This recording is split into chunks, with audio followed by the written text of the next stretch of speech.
Welcome, BBCers, to episode number 287 of the Broken by Concept podcast, the number one League of Legends, solo queue educational and motivational podcast. Charlie, Curtis, today we're going to be exploring therapy, gaming and therapy together. A lot of people say that solo queue players or their teammates need a lot of therapy. Let's explore and tackle this topic. Yeah, I think we've all been there, right? Where we've either thought that we need therapy as an individual or other people around us. Actually, it's funny I'm talking about old mate Nice again, actually. Oh, I love Nice. On that, one of our top comments on our Nice case study is, I swear league players need therapists more than coaches or whatever. Interesting. It's like got 500 likes on that video or whatever. It's one of our top comments. So Nathan takes any excuse just to go back to the well. You know, Yeah. Nice provides. Yeah. When we need something to say, Nathan's There's a lot like, of what do I say? content Nice. It's like- there's a lot of content. Back.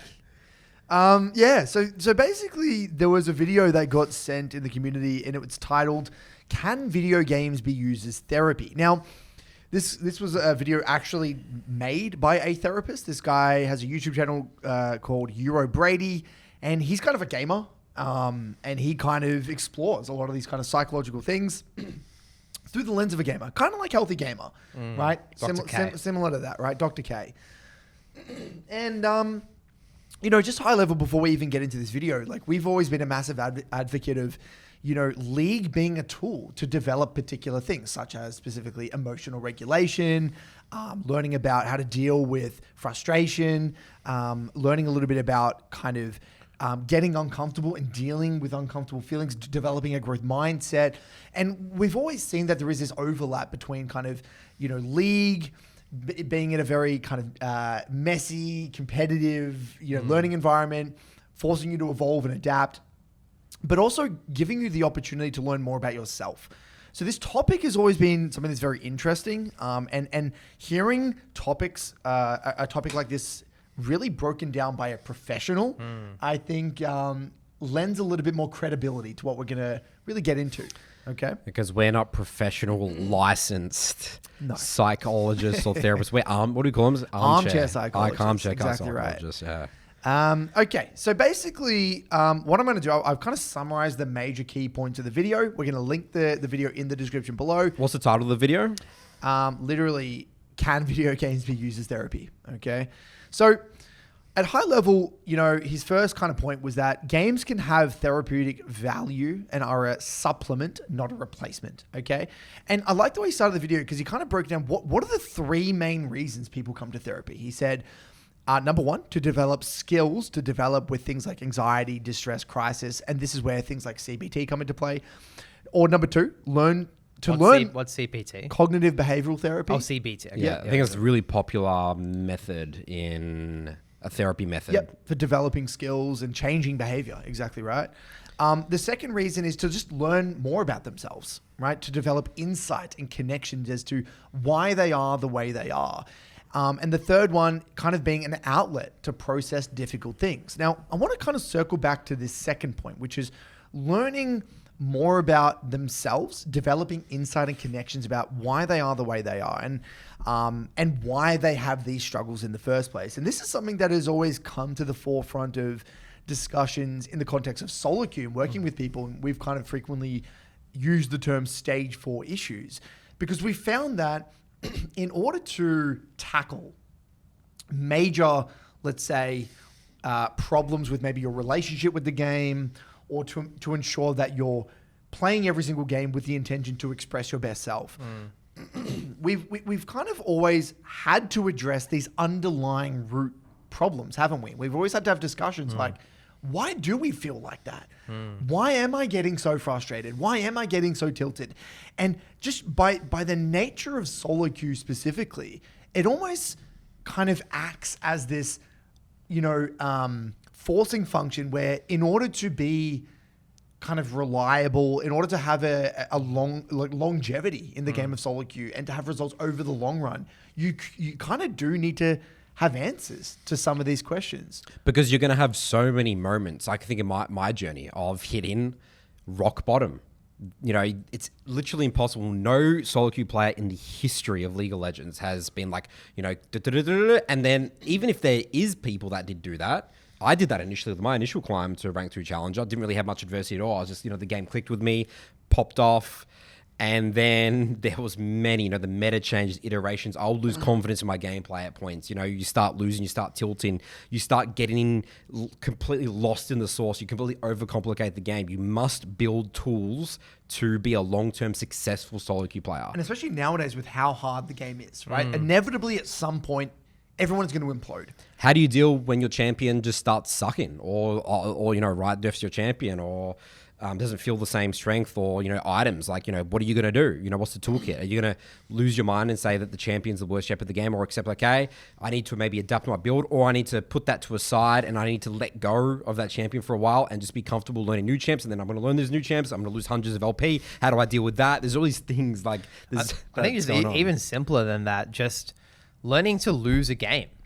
Like, the best players in the world lose 50% of the games they play in solo queue.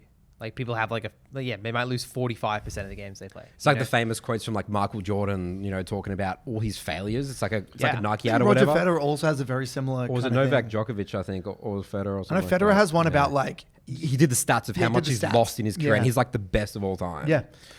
Yeah, I mean, if you don't know how to lose a game, then you're never going to succeed in solo queue. And reflection and getting to like deeper problems is how you get to do that, because it's not easy, but it's easier to solve surface level problems and to kind of label everything like a stage 1 issue when you play. Like, oh, just play better. I just died to this gank because I wasn't paying attention to where the jungle started. But then you go layer deep, you go, why? Why weren't you paying attention to where the jungle started?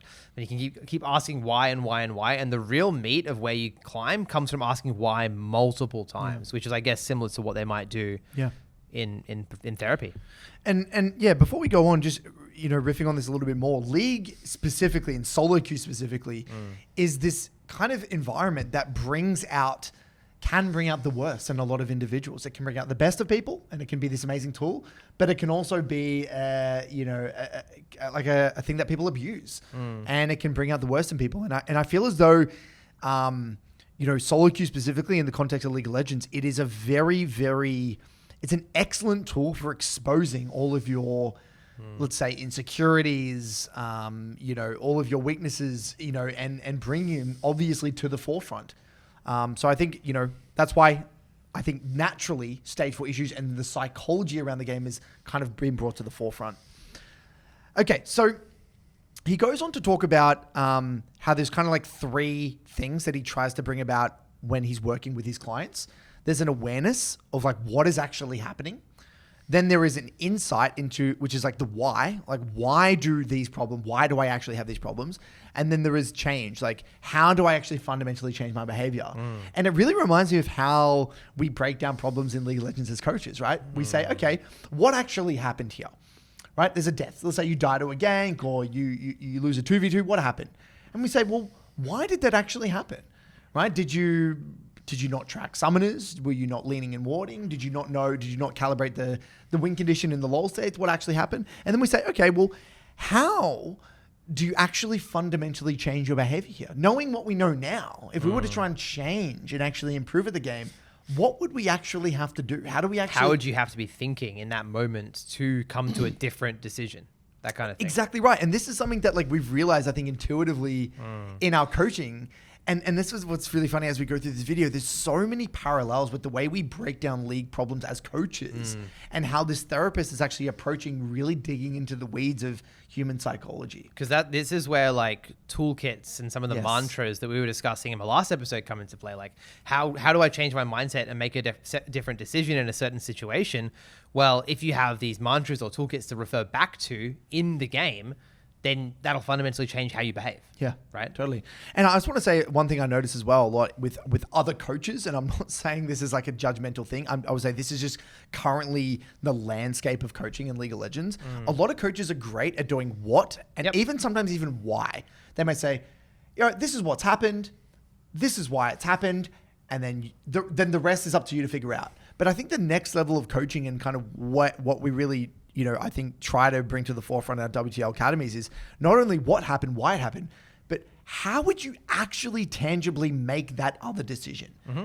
Right? If you don't give that additional advice, then you're just it's like mental masturbation. You're not getting anywhere. You can't make a connect. You can't actually change your behavior. And this is important because like a lot of people, especially so maybe in the YouTube comments or on Reddit, might say like, I understand all these concepts, but I can't bring them and execute them in my games. And stage 4 issues or like psychological issues are sometimes why they can't actually get it on the riff. Just because you know it theoretically, and a coach might be able to tell you theoretically all the different whys and what happened and break it down logically, it doesn't matter if you can't then execute on that in the game. Totally. Mike, another quotes. I love sports and quotes. Mike Tyson. I love this quote. Everyone has a plan until you get punched in the face. And solo queue will multiple times in a game. It will absolutely clobber you. Clobber your face. Clobbered. It's okay. So then he goes on to kind of talk about, games, as an endeavor, similar to like TV, film, books, engage people in these three areas. And what I mean by that is you make choices and these choices have consequences. So in a way, what he was trying to kind of talk about this is that, or the way he was trying to frame it is that games are kind of this perfect consequence-free training environment, right? So if you want to make choices, all these choices in real life, they have very real, tangible consequences, right? If I were to go and do this and talk to this person or blah, blah, blah, whatever the hell it is, you're literally interacting in the real world. Obviously, there is real life consequences. Yeah. In a game, it's a safe space for you to complete that feedback loop, to have these problems and these novel situations and to be able to kind of face these challenges and figure out ways to deal with these challenges. And obviously, this awareness of problems and I guess tackling novel problems can happen in other mediums. Games isn't the only one. Games just happens to be, I would say, a very immersive kind of medium, right? Because you are the one that is tangibly making the decisions. You're not a spectator of the decisions being made. It's your inputs. Right, that's the difference And between film. it's real time. It's real time as well. And specifically in League, you're literally making a decision every single millisecond. And the feedback loop is very, very thin and small. Yes. There's multiple feedback loops happening multiple times throughout a game. Yeah, and when you're playing a character, you become the character, right? You control an avatar.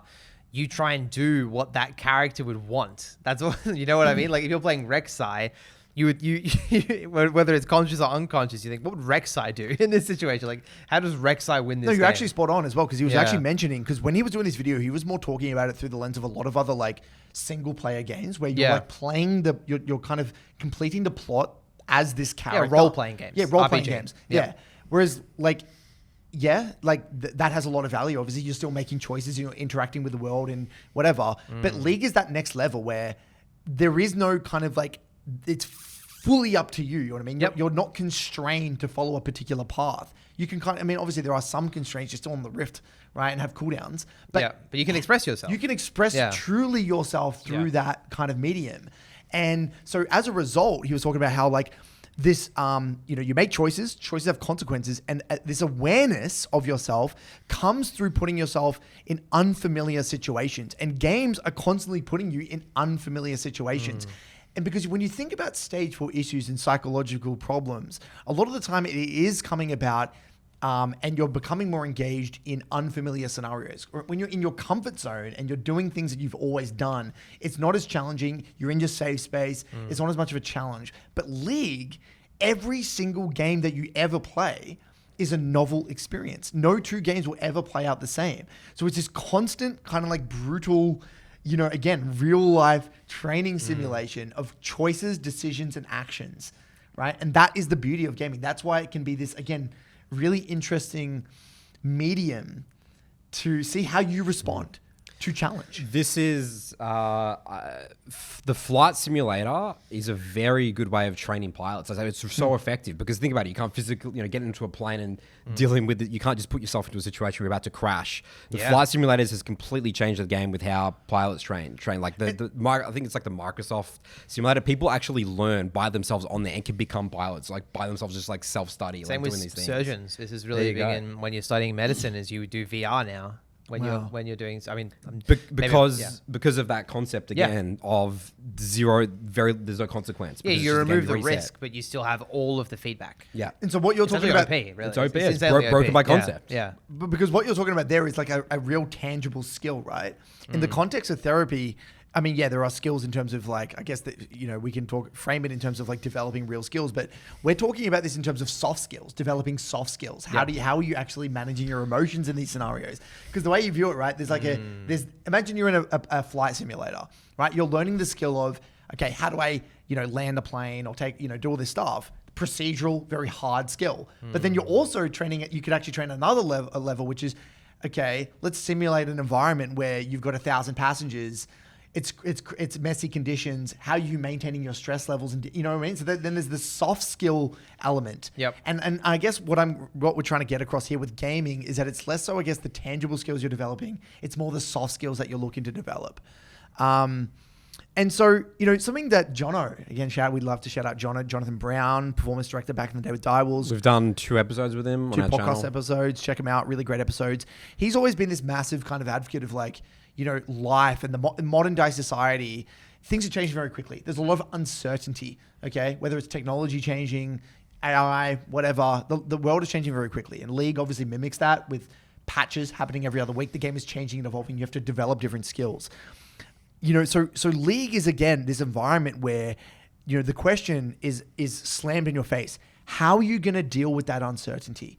And how you deal with that uncertainty on the Rift is likely going to be mimicked in real life. How do you respond to uncertainty in your real life situation? And he was actually, he gave some really interesting examples. There was something he was mentioning called like art therapy, where like you can kind of see people, they might get stuck on a particular, or like obsess over a particular element of this painting. And it represents how like they procrastinate as well in real life. They're getting so caught up in this like little minutia, they're really struggling to complete the big tasks. Yep. So there is like this direct physical kind of, interpretation or manifestation of their actual mental, like their soft, I guess, problems with their soft skills. And I think League has that, and we've seen that. And I want to kind of, again, now palm this along to you guys. What are some maybe maybe soft skill problems or things that you've noticed or things that have kind of been brought to the forefront, maybe unwillingly, that you've seen in clients? I can speak for myself before I start throwing other clients under the bus. Just impatience, 100%. Rushing to end the video game, trying to end games when I shouldn't be trying to end games. Losing focus, like hubris as well, like losing focus in the mid game once I think the game is already won. You've heard this 100 times, right? Generally, I get quite ahead in the early game and have a lot of mid games where I struggle, and that does happen in life as well. Where I try and rush things. We were building an IKEA table yesterday. Charles is impatient, rushing, and I was rushing, and I told him just slow. You're gonna break it, man. We built 4 desks, right? And I'm literally I'm twice as fast at building these desks. Yes. But I made a crucial error in one of the desks, and I had to undo it and restart again and start from the start. So that's the price I pay, and that's also mimicked on the Rift. So wow, that's so good. Yeah. Charles gets impatient in like the mid game. Yeah, 100%. Yeah, that's hilarious. Yeah. Literally physically, I could see it. Charles is just rush. Yeah, I mean, and that's what we're talking about. What about you? What about you, Nathan? This is the skill that got me to become a challenger player because I was just stuck high master GM for just so long. Because I'm a perfectionist in real life, and that's what attracted me to the jungle role. Like you could have it's the role I would say that can have the closest thing to like a perfect, very clean game. You could have perfect games, a lot, and it wasn't until like I just let go and just like embrace the chaos of solo queue and just made games messy. Like I die, but like understanding like the quality, there's like, good deaths and bad deaths and just making the game chaotic, but thrive, like still feeling in control of the game, even though it's sloppy. So, I like, let's say, that's so true. Let's say when I you know, like I did my 3 camp, you know, invades on Rexay a couple of years ago all the time and stuff. And like, if it didn't go perfectly, I'll like mentally check out of the game. But now I do it and I say, all right, come on. Like, I'm going to keep putting pressure on you. I'm going to keep, you know, the game's messy. I've made mistakes, but I'm going to keep, I still feel in control nowadays, even though, because I'm so confident in my mid-game principles and all that. So that's the skill that helped me level up because I was such a perfectionist. I think this is actually a problem for many clients, especially junglers as well. I call them the programmers, like the if statement members. If then they want, you know, a thing like the flowchart. I was the flowchart person, and when things didn't go that way, I'll just mentally collapse. But now I'm like, you know, I understand the core principles, the fundamentals of the game, that I can use them in chaos, and I still feel in control. Yeah, no, it's really fascinating how you articulate that, Nathan, because just watching you even evolve as a person over the past few years, like I feel as though you were very, like I love what you said there. Like you're going to do something even if you know it's like probably going to be wrong. but you're so stubborn. You want to do it your way, and that you want to fail over and over and over again until like you've really learned the lesson, and then you'll like finally change. Like even though you could just listen to like some piece of advice that someone's like, well, why are you doing this, Nathan? But you would rather suffer and do it my way and do it your way, and like waste like hours and hours and hours, like hundreds of hours of time. And like, but even in real life, that's the case. You know what he'll say as well? He said, I'll do it properly next time. And he'll just keep doing it poorly, complete that. And then maybe next time he'll try again and do it a bit better next time. Yeah. No. And I also think though, you've come a long way in terms of your, you've actually become less, I would say, you've become more open-minded. More adaptable. Like in real life. In real life, as well. And that's the case on the Rift. You used to be very like rigid in the sense of like, you're going to play this way, win this way, and if it's not my way, it's the highway. But nowadays, you're more adaptable in mid-game. You know that even if the game doesn't go your way, it's like, all right, I can still, you know, do whatever to win the game. But in real life as well, it's like, okay, well, oh shit, yeah, this didn't go our way. All right, I'm going to do something else. Like you're more adaptable now. And I think that's a testament to your evolution and you've evolved over the past few years. Yeah. Very interesting. Wow. I would say for me, I didn't really prepare this, but if I think about my kind of common stage 4 issues, I would say that I had a bit of a hubris or ego going on where like I thought that I was quite good at the game. And then when the game caught up to me and I was putting my time elsewhere, it was quite confronting, I would say. Cause like if you really put a lot of time into something and that becomes a part of your identity. Okay, I'll give you a specific example. It was very challenging for me to not go for Challenger that season when I had that 10 Challenger seasons in a row. Because I had a thing going on where I got like Challenger every season. And you wanted your OPG to be perfect. I wanted my OPG to have Challenger every single season. Like Kire's OPG. Like Kire's, and it looked identical. But then one season, I'm like, why am I doing this? Like, why would I spend all this time and all this energy when I could be providing way more value? Because we had a lot of stuff going on. We had a lot of stuff going on in the business and lots of new members. Yeah, and so I had to make a choice. It was identity level. It was identity level. It's like I have this identity, I have to uphold it, and I think I was actually at the time, even over the past few years, probably noticed that I've probably tried to maybe change my identity a little bit more, become a little bit kinder, a little bit more empathic, I guess. I'm going to throw Curtis under the bus here. Yeah. I genuinely remember this when we were having a conversation. You might recall this. When we were walking around the market, Curtis said he was going to quit the game. I was just about to say you were going to say the same thing? He said, yes, I was literally going to say. Curtis said, if I don't finish Challenger, I will quit coaching. Yeah, he was going to go do something else. Yeah. Obviously, he didn't do that. Yeah, well, that's how deep it was. He had a think. He had a quick think. I think he had a chat to Viv as well. Had a bit of a think, and then realized, hey, I'm more than this little bit of text on the OPGG. I had to realize that I'm more than just a league player. I'm more than just a good solo queue player. I'm a coach. I'm a colleague. I'm a friend. I'm a family member. And getting that perspective, and for me, was a big thing because it did mimic in my real life and my league.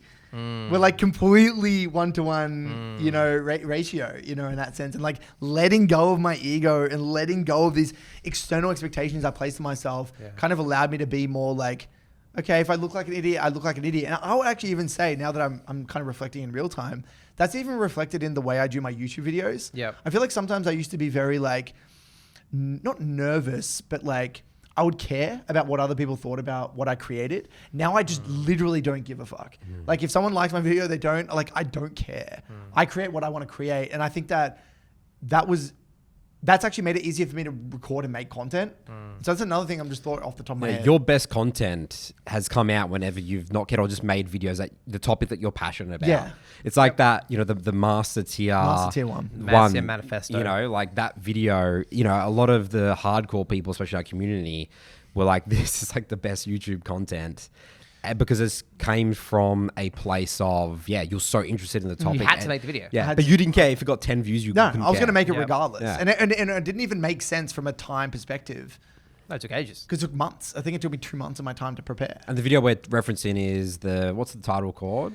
Yes, the My Master Tier Manifesto is what it's called. Yeah, and that's all about the psychology of master tier players. We'll slap it in the description. Yeah.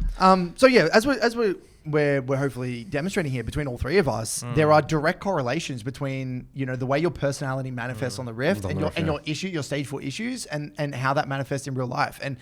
And this is where the benefit of gaming, what we're trying to get across here is that you can gain some insight into the way you deal with problems, the way you deal with uncertainty, the way you deal with issues and make choices in general.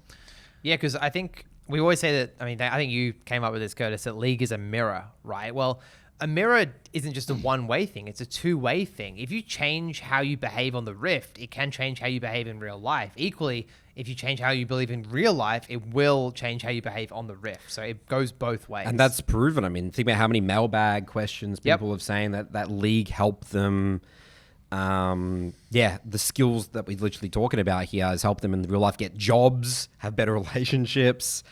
The examples of, even people who had really, bit older, Patrick, I think about, I can't remember what episode it was, but it's like the inspiring stories from BBC is, that's demonstrated there. Yep. Yeah, it's pretty crazy when you think about it. And so I want to kind of talk a little bit here about, games are really, they push you to your limit, right? They often stress test your emotional capacity and act as this kind of consequenceless testing ground. And I think a lot of us can attest to this, where you've had these incredibly a bad block, a terrible game or a bad block of games, and it will really show you how you deal with negative situations. And I think this is why we always say, again, it's not that it's going to replace gaming. It's not necessarily can ever replace therapy, because therapy is, you're getting genuine feedback, right? Someone is guiding you through that kind of process of kind of getting questions, probing you, giving you, walking you through that process of development. But again, gaming, I think, can have therapy-like elements to it if you are able to then be that objective kind of overseer, step away from the PC, reflect on that experience and try to make sense of it. And this is why we talk a lot about in our blocks. You might have a shitty 3 block, you get away from the PC, you come back the next day, and you're like, what actually happened in these 3 games?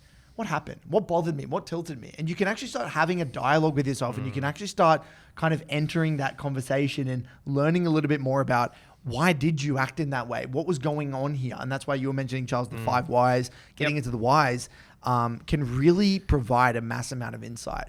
I think as well, something about the 5 whys is the more simple and base your end response is to the question of why, the truer it is.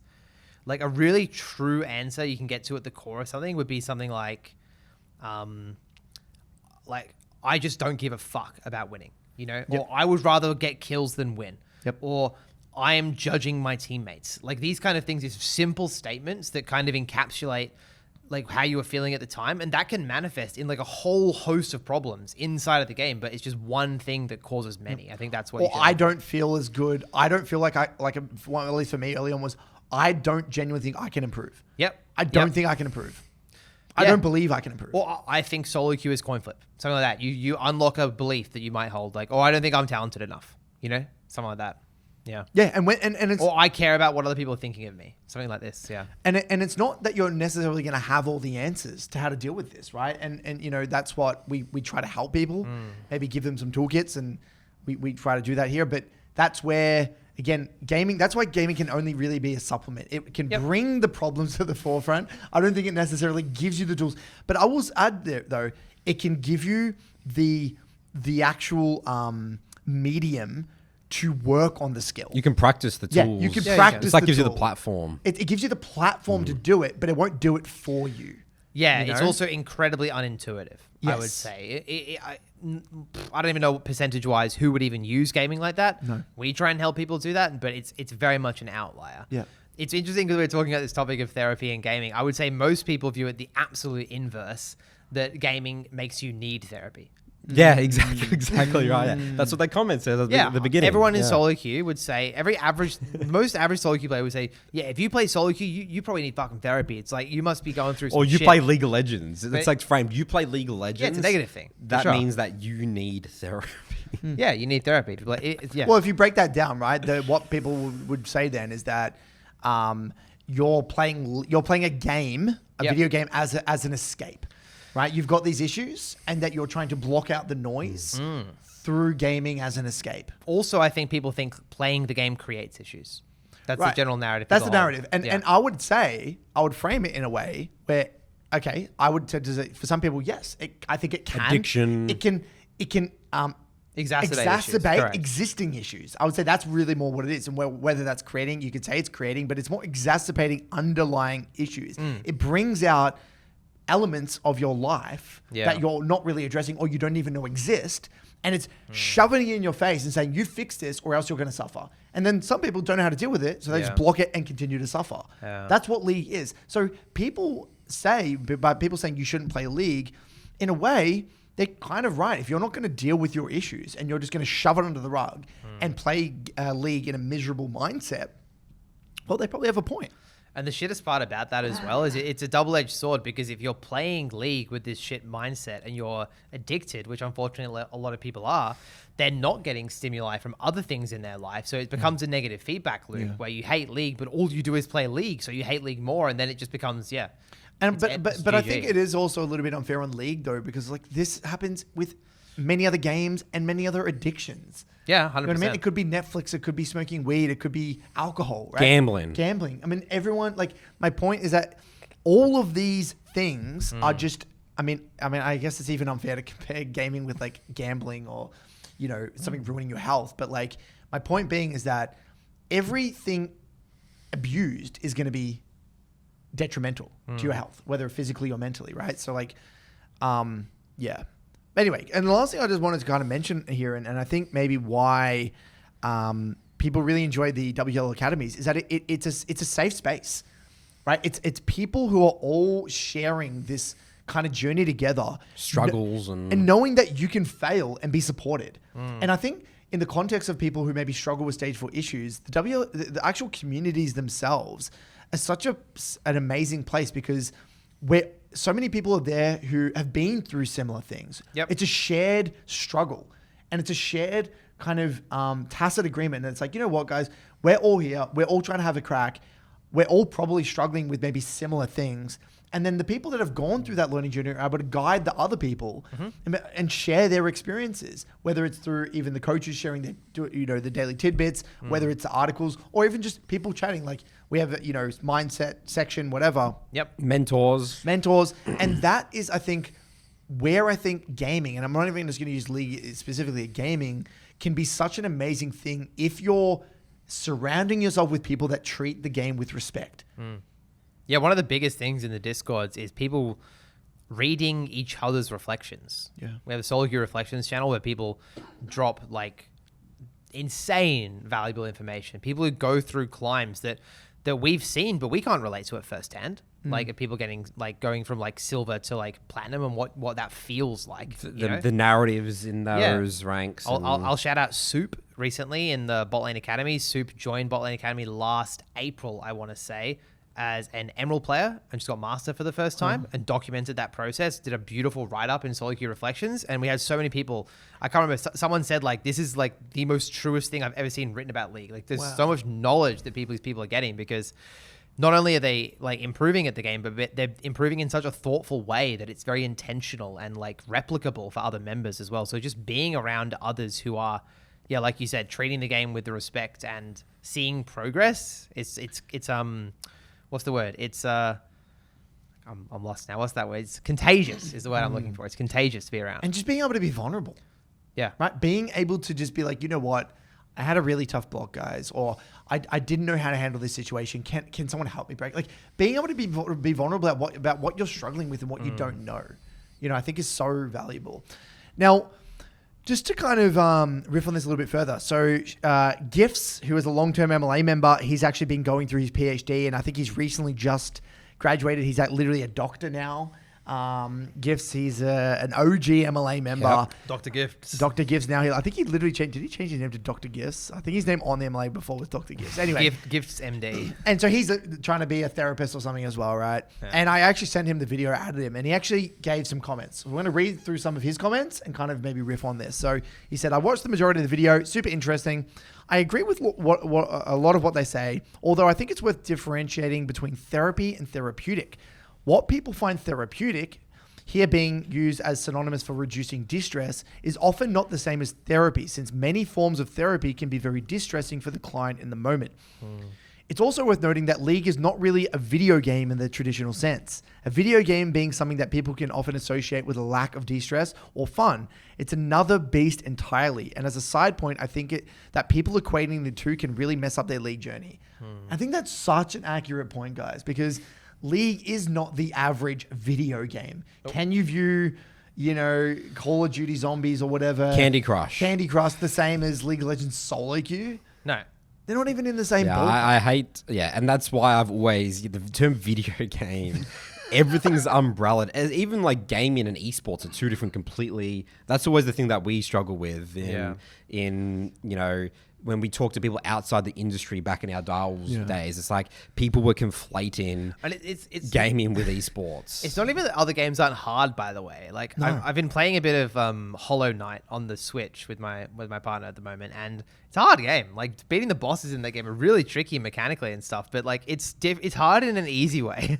You know what I mean? It's difficult, but I could just kind of smash my head against it, full on repetitions. Eventually I'll beat the boss. But with League, it's like there's self-sabotage. You're battling with your mind. There's no demons in playing like a boss killing game, or and that's one of the harder games as far as I'm aware. So yeah, it's hard in a weird way. With a lot of other games is that it's replicable. You know what you're going to get yourself into.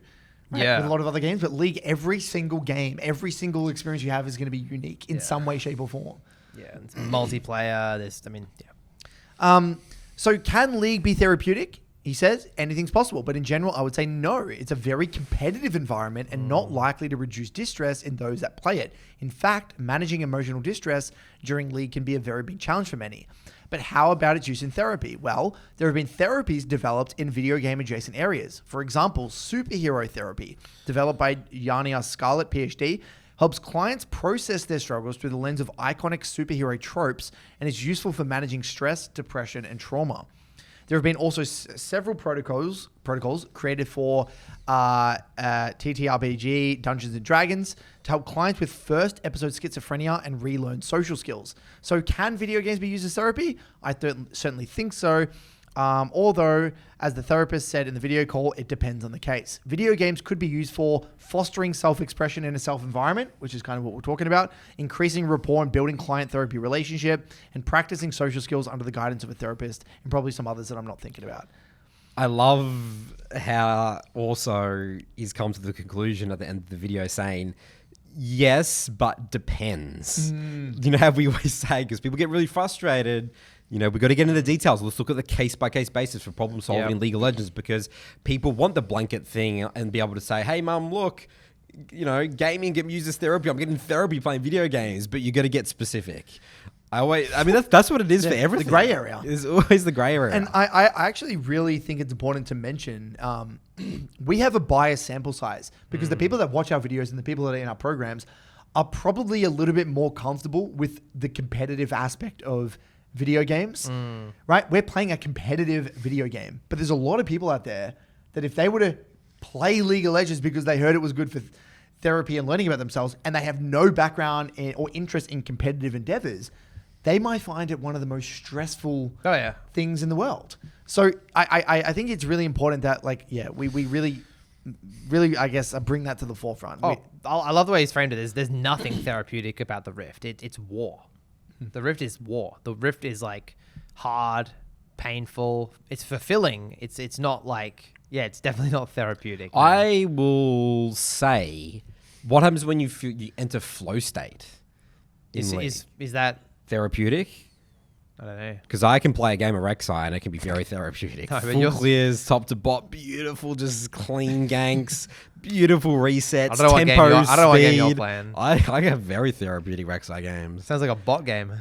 Yeah, I Sounds like guess you're just I'm kind just of- so naturally talented. I'm just playing bot games and good challenge and Me and Grandmaster. Curtis Elo. are laning, dude. Come on. I'm just chilling, dude. Yeah, me and Curtis are just in lane, just chilling. Going to I guess. war. Going to war. Yeah. No, but seriously though, don't you feel a flow state with like your trading and all the games flows? No, I think the game's high stress. Okay.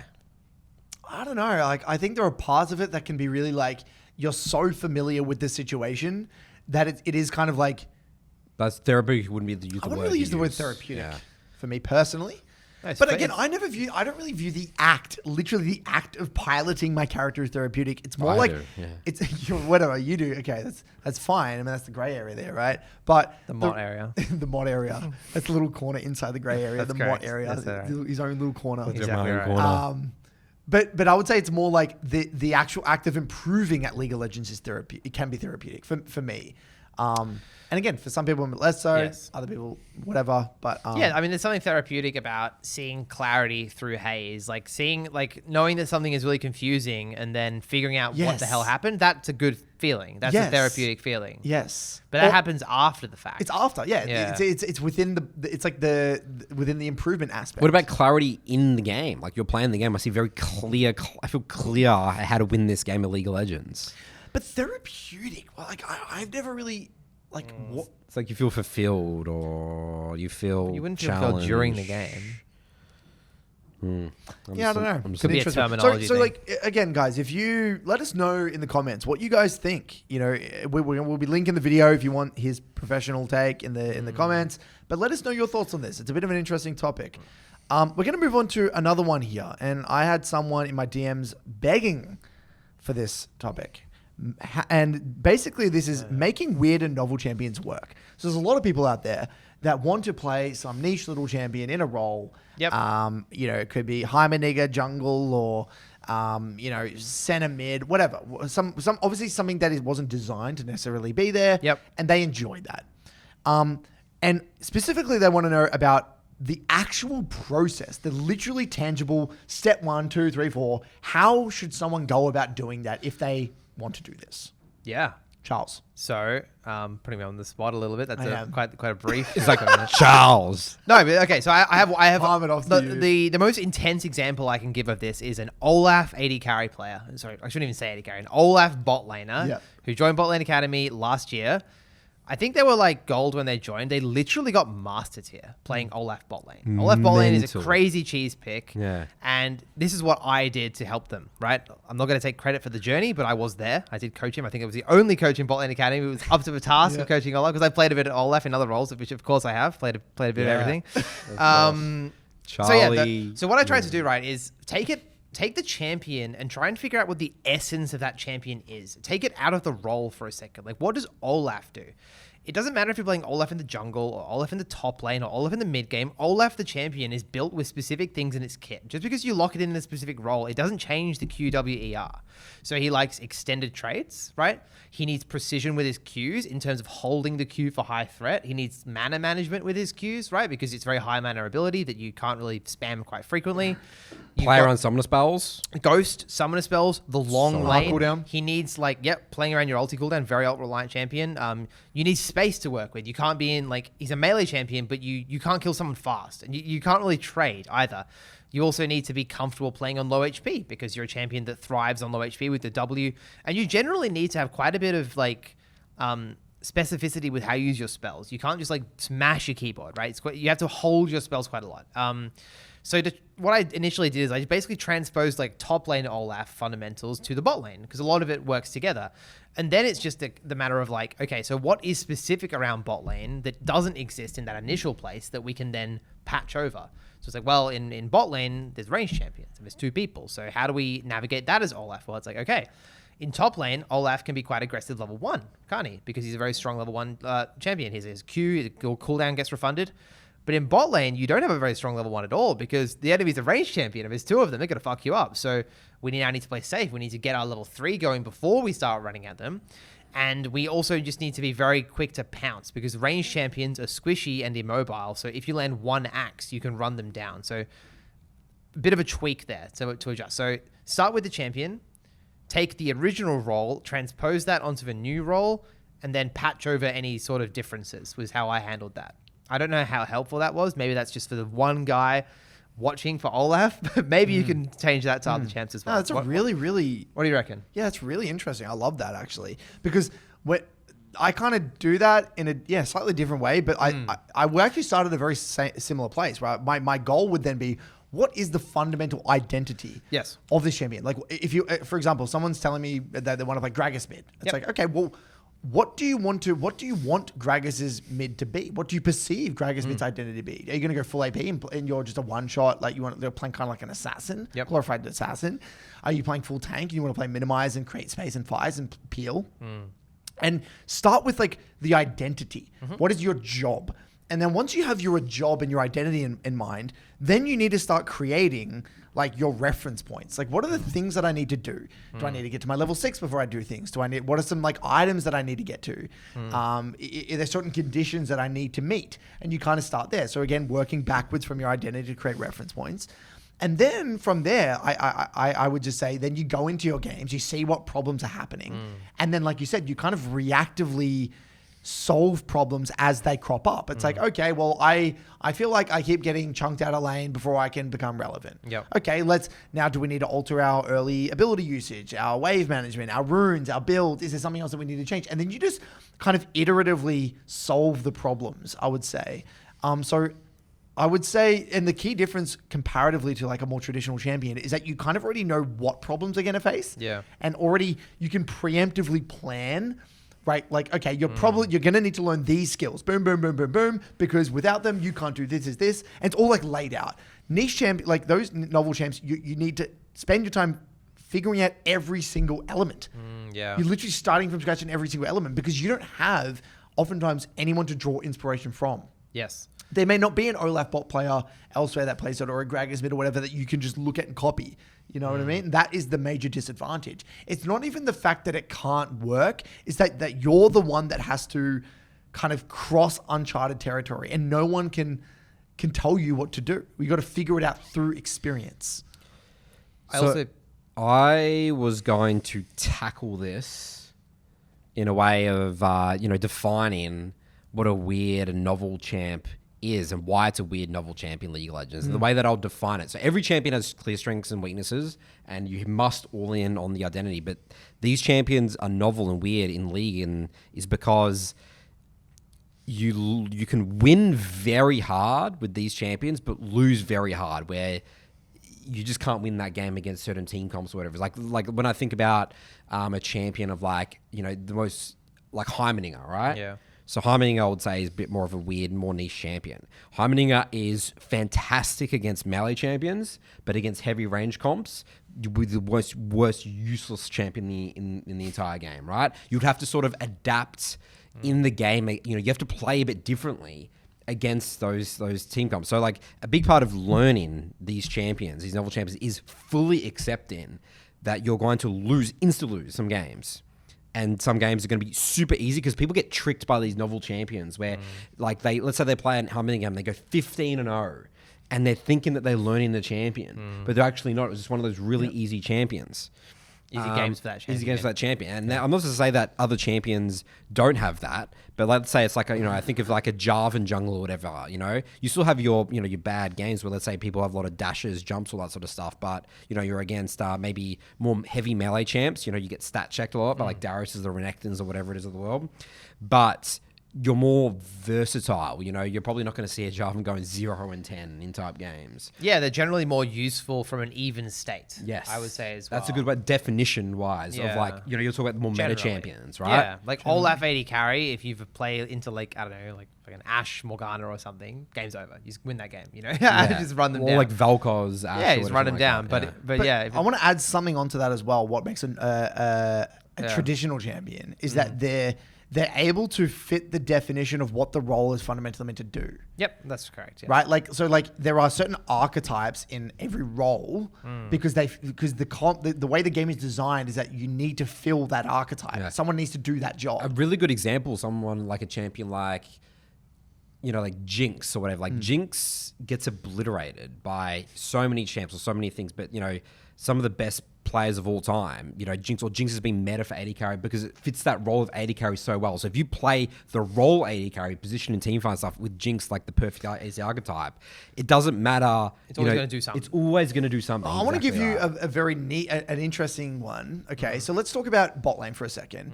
So the traditional, you know, we talk about AD carry is genuine AD carries, right? The Jinxes, you know, Caitlyn's, whatever, right? But people over time discovered that mages bot are also viable. And they are, and they can, because they can win lane and they can scale okay into mid game and do all these things, right? But there is a giant problem with mages bot. And that giant problem is in mid game, you have no damage or neutral objectives. So doing Baron becomes really difficult. So you may be able to kind of patch over some problems with that champion, and you can get so good at that champ that you can just never even have to deal with that other problem.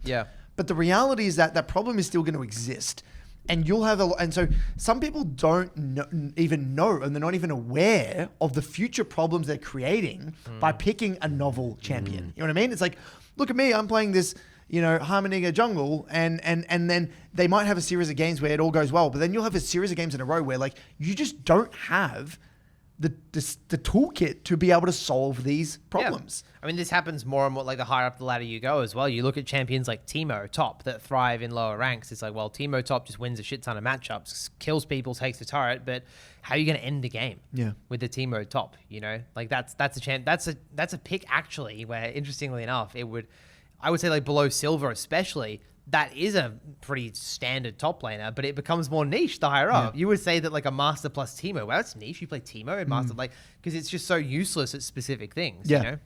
Yeah, definitely. It's interesting. So I think we've all come to a similar conclusion. Even you, Nathan, you're starting with like what, you know, you were talking about more so you're talking kind of about the weaknesses or whatever. Yeah, the mindset. You need to know that this champion's going to absolutely suck in these situations, but it's and the you same, need to play. It's coming from the same place. What is the identity? What are the strengths? And what are the weaknesses? I would say as well with these niche champs and these novel champs, you must double down on the strengths more so than other champions. You just do. Like Olaf AD carry does one thing. Just do that one thing. Run him down. Like Gragas mid. Find the way you're going to play Gragas mid. Do it. You know, whether it's going to be playing on your flash cooldown and then bombering them, you know, into tower at level 6. Just find a weird thing that you want to do and then just try and replicate that over and over again. The mistake people do with these type of champions, they try and like figure out their builds and like try and optimize it to win every sort of, you know, because people will be saying, oh, I can make it work in like every game. It's like, no, you need to double down on your strengths. Like just build full damage assassin. Initially, but I do think that eventually when you get very good at the champion, you do need to be able to change your build and runes every single game to adapt for that particular game. To a degree. Would you reckon? Do you think a Gragas player should be able to play assassin and tank Gragas mid? Yeah, like tank Gragas. I don't know. This doesn't exist in my role. So I would say yes for like an OTP. Like, let's say for example, I'm not even talking non-niche champion. Let's just take Neferi. Sure. The best Neferi players can play Comet, Halo Blades, Ignite, TP, Lethality, Bruiser, all of them, because there are games that it is objectively better to play Fighter versus Lethality. Yeah, for sure. But at what point in the journey should you do that? Yeah, it comes later, is my point. Yeah, later, yeah. But you definitely, I think if you're going to commit, especially to a niche champion, I think it even becomes more important because you need to find ways to patch up your weaknesses, right? If your weakness is like, I'm getting shit on in the early game and I can't survive, all right, well, you might need to go flat HP and you might need to go Airy instead of Phase Rush. You might need to go Scorch instead of... You might have to go D Shield instead of whatever. You know what I mean? Like, you have to adapt. And that's part of the recognizing the strengths and weaknesses.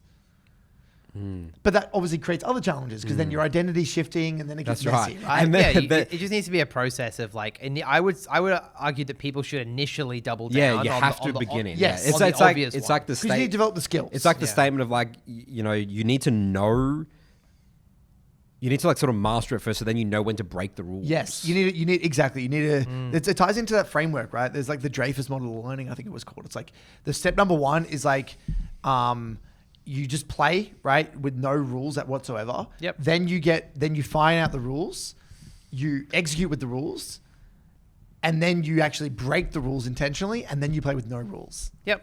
Right. Yeah, that's how we That's try right, and try and tell people to learn champs as well. Yep. So like limit test, stick it rigidly to the reference points, and then there'll be a mixture of the both at the end. Yep. Do you want to move on to Skool? Yep. We have any move on Skool? Skool Charles? post. Yeah. Yeah. Yeah. Skool post of the week. Skool post of the week. So this one we had a interesting question from Bjorn. If League is a fighting game, why can't we practice fighting properly? Hi friends of the open mindset. After starting League about 10 months ago and consuming a lot of educational content, including 100 BBC episodes, I realized that I might have understood what fundamentals actually mean. In the podcast, champion mastery is often described as the requirement to properly applying the fundamentals, which we talk a lot about. That makes sense to me. However, I feel like there's an even more basic layer before champion mastery.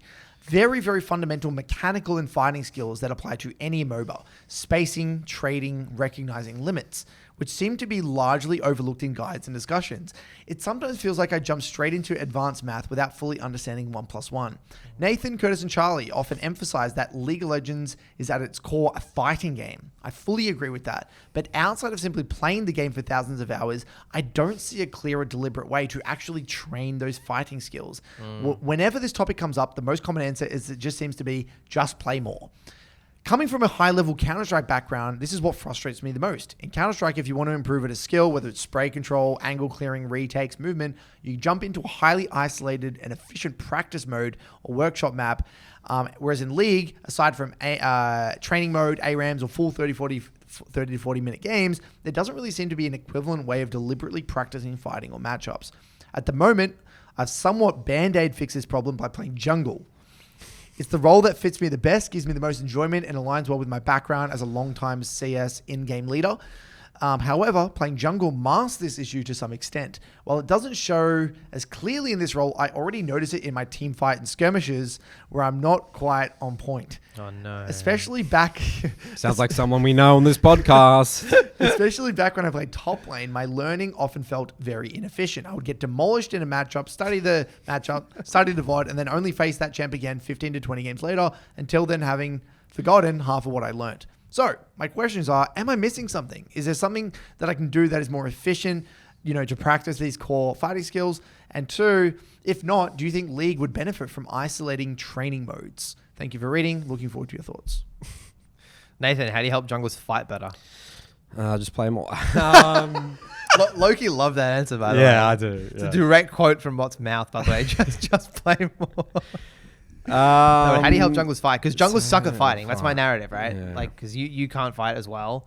You actually can, but it's a fun narrative to bring up. Yeah, it is a fun But narrative. generally, a lot of junglers, especially coaching jungle, even watching you coach jungle, you see these players and they get themselves in the really good position and then they fumble the fight. Like, why is it so prevalent with junglers, and what do you do about it? Yeah, well, it's so prevalent with junglers because we're not in that situation where we're trading in lane all the time. We're not...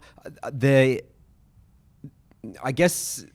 mental stack's different sort of with jungle. Like you're thinking about the objective and bigger picture about the game and stuff. And then you're not thinking about, the enemy's key cooldowns or ults. But let's say if you're a laner, it's the opposite. You're not thinking about the map at all, and you're just thinking about how to beat your opponent 1v1. Like your mental stack's when's that person using their E or jump or thing. So junglers, the first thing that I'm sort of doing when I'm teaching is let's just break down the key abilities, cooldowns that we need to prime our mental stack in fights. What are the key abilities, cooldowns we need to be thinking about? How do they want to fight, and how do they want to play the fight? So that's junglers aren't thinking about that because they're so overwhelmed with their mental stack with everything else about the game. Because I'm a jungler, I've got to be playing the map.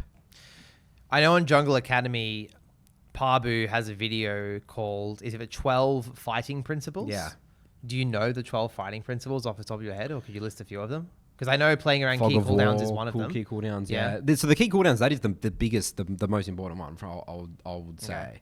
Okay. In terms of, new players picking up, bronze, iron jungle, because they're not even, think about the core. I think that's the first skill. Correct me if I'm wrong. I mean, obviously piloting the mouse and Well, that's understanding what spacing and stuff. he says that. Okay, so just quickly on the 1+1 thing, by the way, like it's a bit philosophical, but I don't think you need to know why 1+1 equals 2. Just know that it does. You know what he said at the start there. How he's like, I'm learning advanced maths without knowing the basics. It's like, you know how like you can do. I mean, this is my shit knowledge of maths. You can do a solve of why 1+1 equals 2, right? Isn't there like literally like a massive fuck off equation that explains why 1+1 equals 2? Yeah, We don't know that. We just agree that that's the case, you know? So I don't think you need to necessarily understand the why as much. I think a lot of learning League is kind of just accepting stuff. I would use let's use a more tangible metaphor here, Charles, right? Yeah, that metaphor, I hate that. Yeah. Metaphor. So what he's basically right. saying, he said, okay, there's underlying skills below champion mastery, such as spacing and trading, right? Yes. We could give him the benefit of the doubt, and let's say, for the sake of this argument, that's even like mouse control. How do I hold a mouse and a keyboard, right? But let's say, right, if we use a metaphor of like swimming, we don't teach people how to move their arms. That's just, you know what I mean? Or to develop hand-eye coordination. Hand-eye coordination is developed through the skill itself. Yes, you learn freestyle. You know the exact moment with freestyle. Your pinky's meant to brush your ear or whatever the fuck. You're meant to stick your elbow out, whatever it is. There's like fundamentals to the freestyle. But they don't teach you about how like nerve endings work. Exactly. That's my point. You have to think about moving your arm. Well, guys, when you're in the water, did you know that if you put downwards force, then that propels your body in the opposite direction? It's like no one knows. So that's my point. So there's a level in which case we need to just agree upon there isn't a certain level of hand-eye coordination that like a mouse and a keyboard, you're using your eyeballs to, okay, if I move my mouse in circles, my cursor is going to go in circles. And if I press this button, I'm going to do it. So that there is this tacit kind of agreement that's kind of invisible. And we could just say that. But because in the modern age, most people are working on a mouse and a keyboard and most people know how to click a pointer. And most people also has played video games. In some way, shape or form. There is already an innate level of mind-muscle connection. So that level of the game is not really something we speak about because if you just go and just literally pilot a character, that tier of skills will naturally develop and it would actually be a detriment to actually isolate it because you would become too conscious of things that don't need to be conscious. That's actually what you come back to, by the way. Once you've solved, it's Verity Carry anyway, once you've solved a lot of the problems around cooldown management, tracking threats, knowing your limits, playing your champion, using spells, all the good stuff, you then come back to hardcore spacing and tethering, getting incredibly good at your clicking and your accuracy and stuff. But yeah, you're right. You only need to get that up to a certain point because I think something that rubs me the wrong way a little bit when I read posts like this is it's like most people don't have a clicking problem. No. Clicking accuracy and speed is kind of I'm assuming what he means by this. And most people have more of a problem of anticipation. That's exactly his problem. And this is the tough pill for people to swallow. This is the tough people for people to swallow. Yeah. No, I would literally say without exaggeration, 99% of people who think they have fighting problems, mechanical problems, whatever, character control problems are all about lack of anticipation. Yeah. And he's actually looped in those three things: spacing, trading, and recognizing limits. Let's just unpack. Recognizing limits that's mental. Is completely dependent on what champions you're playing, how the kits work, what the abilities are, what items you have. That's also champ mastery. That's champion mastery. That is champion mastery. It's champ mastery, and I assume when he says recognizing limits, he means the limits of his own and other characters in the game, which is just an incredibly dense and deep skill that takes years to develop. But my point being here is that like if you know, and this is what I like to use. Again, if we kind of use like metaphors here, like let's use an analogy, I guess. Okay, if I have, if I know, for example, let's say I've driven a particular route to my work every single day, and I know every single time without failure, there's going to be a car that is going to be coming from my left at this intersection. Well, at some point, I'm not even going to have to really think about that anymore.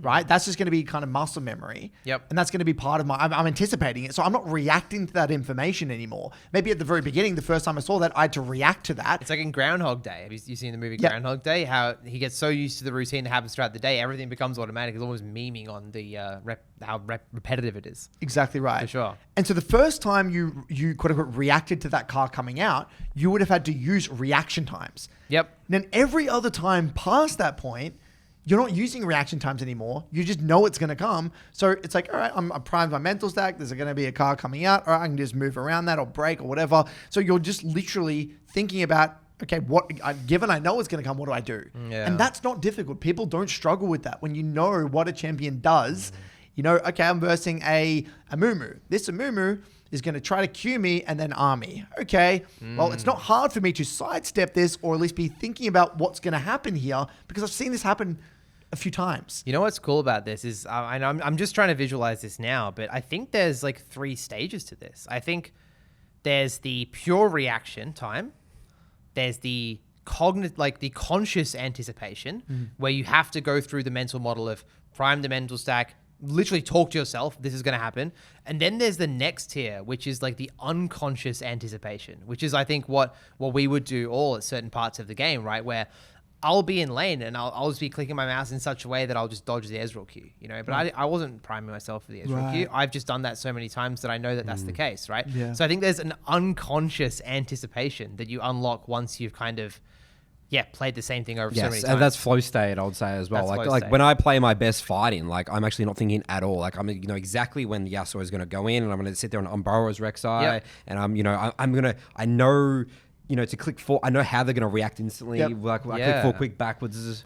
So, but now let's go back to his question. His whole point being, is there a more efficient way to develop this? Oh, yeah, right? We invented a practice tool. It's called WC. No, we didn't. No, we didn't do that. And this is the unfortunate, one of the big reasons why League's such a complex game is that there are thousands of variables and situations that you're going to have to put yourself in. And there is no quick way. There is no shortcut. So the way you want to view it is that there's just like a price you have to pay to play League of Legends. Yep. And that is, there is like 500 games of League of Legends that you're just going to have to play. That's the price you pay. Yeah. If you want to play League, slap it on the table, 500 games, boom. Sign the contract. And then you can actually start kind of piloting the game a little bit. That's just it. Right? There is no way around it because even if, and I even said, let's say you were to do 1v1s or aim trainers. Aim trainers, for example, wouldn't really help because it's not developing anticipation. Yep.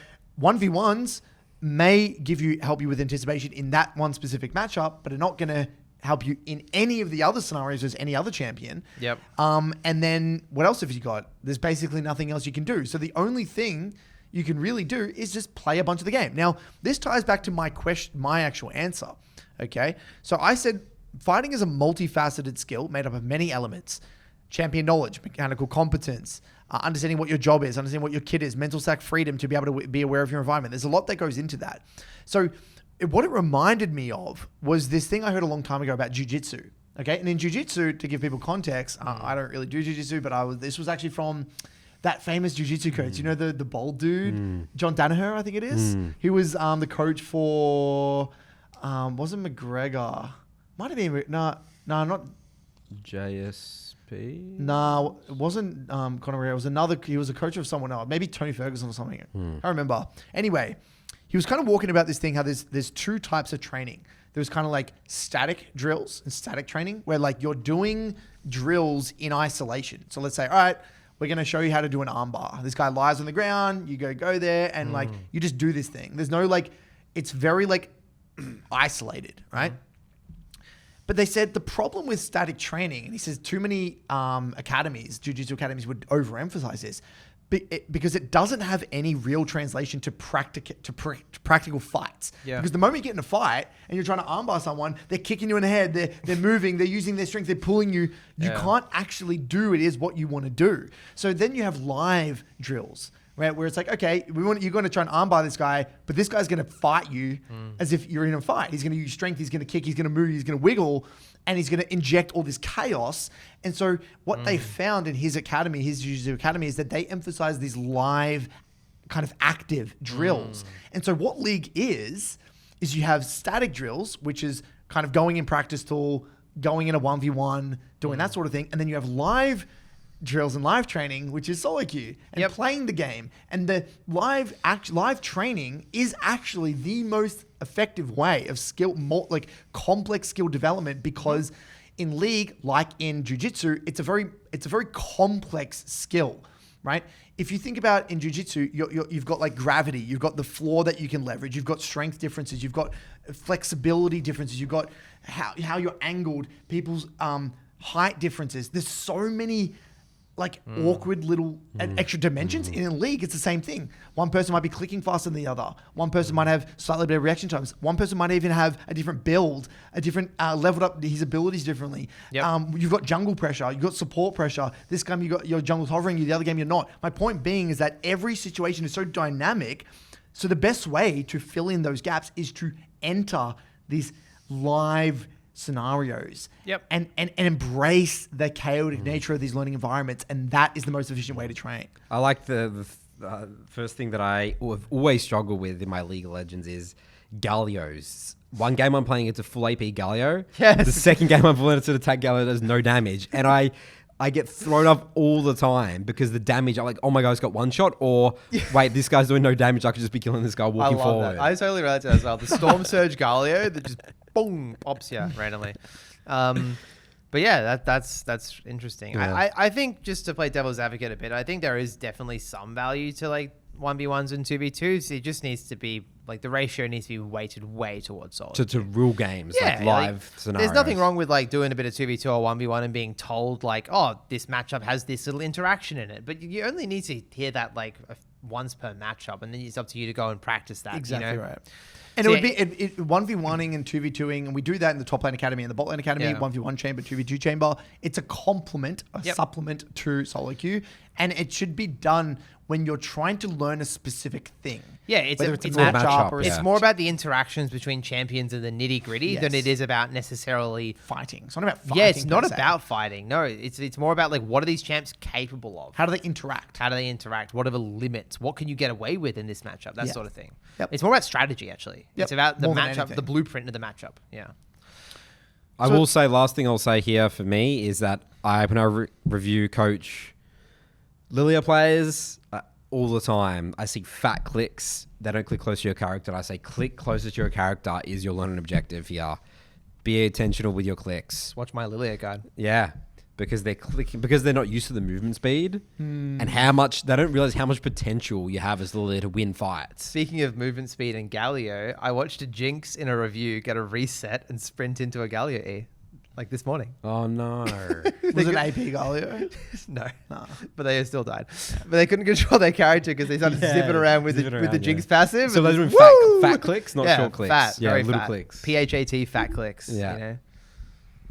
Moving on. Mailbag time? Yep. Away we go.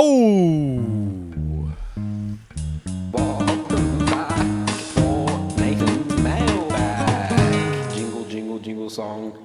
Alrighty then. Our first question here comes from Austin. Title of this email is Practicing for Fives versus Solo Queue.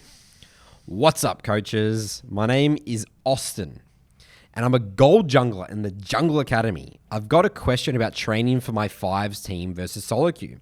My team competes in the LBLCS, which Low is, budget LCS. which we did sponsor. Yeah, we sponsored their last season of competition. They're a amateur league in North America. They have multiple different divisions for all ranks. Yeah. I think it's the best amateur league. You know, it's really well put together. Yeah, very well admin, loads of games. It's awesome. Yeah. We've recently realized that my role on the team is what we affectionately call the "Can I get you any water, sweetie" playstyle. Basically, a supportive, enabling jungler. On the team, I'm mostly playing tank, support, or engage heavy junglers like Mundo, Ornn, Ivan, Poppy, Jarvan, Sejuani, Skana. That's the ultimate jungle competitive pool right there. Do you want to play on my team? Like, I'd love to play with those champions. I love seeing Sejuani. Oh, yeah. Oh, Feels so good to 100%. play with. And I coaching Sejuani. It's a nightmare, right? Yeah. Coaching any of these champions is a nightmare. Oh, yeah. These are some of the worst champs in the Ornn game. jungle. Terrible. I absolutely love playing this way and feel like it fits me really well. Honestly, I couldn't care less about my solo queue rank or my KDA. My only goal is helping my team perform and being the best player I can for them. With that in mind, how would you recommend practicing with those values in place? These champs can have a harder time carrying solo queue games, and I'm almost trying to stay sharp across a pool of 5+ champions. Outside of practicing as a 5-stack, which we do 3 block once or twice a week, what's the best way to improve with this kind of champion pool and play style? This is weird, isn't it? Because, I mean, you guys know this from the... Charles the Boar. Oh, yeah. I'm a Sejuani main. When I played Sej in solo queue... I can't believe you just said that. I'm a Sejuani main. I should make a list of how many mains I have. That is ridiculous, Charles. I just can't believe you said that. I am. You're not a Sejuani main. At heart, I am. That is ridiculous. I'm a Lilia main, a Sejuani main, a Belveth main. Fiddlesticks. You're not a main Fiddlesticks. of anything, No, Charles. I'm a League of Legends You're a League of enthusiast. Legends main. Yeah, I love League. I love the game. Have you said that? Just came out. Forwarded that out. That's why he wants to be. If I said it in earnest as well. Yeah, I know you said it. No, looking so over here, casual. there's not a single game of No, Sejuani. I haven't played it in years. What? But I was very good at it at the time. That's insane. I got really good at pegging the bore ult. That's what I would call it. You peg the bore ult. You got to run down mid and do the QR on an angle. Pick 80 carries on the mid wave. So yeah, what I was gonna say was actually not about me on the board. It was just in general about tanks. Is that in pro play, like when you see these junglers playing these tanks, which happens less nowadays, but in our day, back in the boomer day of League, this is what the junglers did. All of them, like the best junglers on our server, 2017, it was Tank, Gragas, Sejuani, J4, even like Zac. stuff like Zac, yeah. Skarner, like all this stuff, right? No one played those in solo queue. You look at their solo queues accounts, and they were playing Lee Sin, Nidalee, Graves, Kindred, and then they would rock up onto the stage in pro play and just play for tanks. So I don't know how they got good at tanks. I just don't think that these champions, like, do these champions need as much champ mastery? Am I being they don't. gaslit by what? Wasn't there a quote from was it? Natty Nat Natty said Nat. that you only need like 3 games to learn these champs or something. Okay, no, these champions definitely require less champions. So you know the Okay. best way to practice for fives Yeah. versus solo queue as a jungler is you don't play any of these champions in solo queue as a jungler. You play, the carry junglers, get as high as possible with those champions, and then you've built such a good foundation of understanding the game and, win condition stuff because you need these skills anyway for a solo queue jungler. Yep. Then you can play these champions. You can play them here and there in solo queue if you feel like it's good for the team comp. That's what I do with Sej. If it's a good Sej game, Yeah. you've got like a Camille top or something, just lock it in. And then you actually improve more as a jungler, and you'll be better at these champions if you play in solo queue those champions, and that is the best way to improve as an actual jungler. because there's no jungler. I think of the inverse. There is no pro jungler or junglers being competitive games play who's only played these champions in solo queue, and they're just like gods. They beat someone because they don't play Skarner enough, or whatever. if you are a Emerald 1 jungler and you've played 15 games of Skarner, Yeah. you will beat the Platinum 4, even Platinum 1 jungler who has 200 games of Skarner. It won't even be close. Yeah, because I mean, it's the combination of you having more gaming experience, like at a higher rank, but also the ROI of games on these champs is just lower. Yes. ROI on Graves is insane. ROI on Skarner You learn so much is about so the game. negligible. Yes. Exactly right. Yeah. You learn because the game, you just learn so much more of the game. There's more pressure on Now, you. to and the carry reason junglers. being specifically is because these champions are utility based. Yes. And when it comes to using utility, it's not about really knowing The your limits. champion. It's about The understanding game. how to use that utility in that particular in the scenario, context of in the the scenario of the context of the game. game. They're Yeah. just these champs are a vessel Just for tools. good jungling. Yes. They're a vessel for win con assessment, a Yes. vessel for objective control, a vessel for a vision control, a vessel for like where to be. It's all about where to be. Yeah. It's very little about like what you do once you get there, because to some degree they kind of play themselves once you get in this right spot, right? Yeah, so you're going to play a little bit. I like what you said, Nathan. Like, weave them in, Yeah. right? Play them every now and then, but don't, like, make it, your main. No. I think it's awesome. Yeah. Just go play Lee Sin and solo queue, then rock up and lock in J4 and Yeah, Scrimps. that's awesome, dude. That's great. That's great. Gets me excited, actually, as a fellow Let us Sejuani know how man. it goes, Austin. Good luck Yeah. in your LBLC. All right, our next question here comes from, let's click on that one that you got there, guys. LBLC, yeah, sorry. Next one here comes from Flem. The title of this email is, have you updated your 3-block process in the new season? Hi, BBC fam. With all the conversations about rank inflation, that was the big one on our last episode, the topic, Yeah. this season and gaining LP by virtue of playing the game more, have you found yourself changing your approach to how you are playing the game? I realize I've started playing more 4-game blocks rather than 3-game blocks, after which point I needed a break because I can't keep up with the intensity of play beyond that point. I used to adhere to pretty strictly 3-blocking with the occasional 4, but now I've found myself just playing more and more games and I'm already a higher rank than I was last season. So it seems like what Flem's asking here is that, do we got to abuse this current LP system and play them as many games as possible? Yeah, it's like get them while they're hot kind of mindset. No, I don't do it. I've played less, unfortunately. I'd love to play, but... Look, I would just say, at the moment, what we're seeing already is even over the past week, ranks are stabilizing. People are actually starting to lose LP a little bit now. So things are... There was a little bit of inflation. It's starting to come down the other way now. I would just say, as a general rule of thumb, in the beginning of the season, you're trying to get your account to a point where you're at your level of play, right? And regardless of whether that is in this season or any other season, it is sometimes good to kind of play a little bit more, review less, get to the point where the games are feeling more challenging. Get used to the new season changes. Yeah, and then you can start getting into your 3-block process. Like if you're playing games and you're not feeling challenged, just play more. Just spend less time reviewing and just get reps in. But plateau fast. Plateau fast, exactly. And then right. when you plateau, then you get real Then into you the get stuck in. process. Let's 3-block, let's review, all that. But I would just say, you need to be very honest with yourself, because a lot of people kind of then start losing and they can't accept reality that they are at a plateau and they keep doing what they were doing before. Yeah, or they say the classic line, I just need more reps. Yeah. Yeah, the old Classico. The old Classico. Yeah. So as long as you're not really falling into that trap, you should be fine. And also, guys, like when we talk about 3-block process, you can be loose with it. We really strongly encourage people, if you're feeling super energetic, do a 4-game block. If you're feeling low energy, do a 2-game block. There's a 4th block hiding behind the 3 blocks. Yeah, that's right. The floating the phantom third block. The phantom block. Yeah. Be flexible, and if that feels right for you, do that. And I think, lastly, I think for a lot of people listening, you need to find the process that works for you, and play around with it, adapt. Don't get stuck in a rut. And you can buy our 3-block merchandise over at merch.weteachleague.com. Should be under the video, right? Yeah, or if you're on YouTube, you literally can buy it basically from YouTube. You can just click the link, just little pictures of the shirts. All right, that wraps our episode today about therapy. I hope we're all therapists after this episode. Armchair psychologists, therapists. We'll see you guys on our next episode.